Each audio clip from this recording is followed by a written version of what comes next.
তোমার আমার পিছাছেন ভাই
পরিষদের প্রিয় ব্যক্তিবৃন্দ এবং আমার প্রিয় সাংবাদিক ভাইরা, প্রশাসনের ভাইরা, যারা কষ্ট করে দীর্ঘ সময় মোবাইল মিছিলের সদস্য ছিলেন এবং মশাল মিছিলের সাফল্য মনোনীত করেছেন।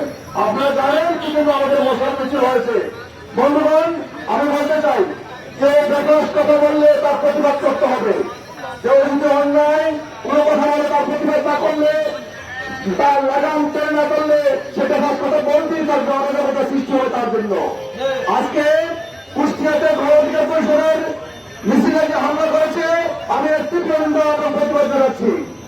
আর প্রত্যেক বাহিনীকে আমি হুঁশিয়ার করে দিতে চাই, হুঁশিয়ার করে দিতে চাই মুখ্য আমির হামজা সাহেবকে, আপনার প্রকাশটা তোমাকে বন্ধ করুন, তা না হলে আপনার কণ্ঠ বন্ধ করে দেবেন ইনশাআল্লাহ। গণঅধিকার পরিষদ দেশে আসলে বাংলাদেশে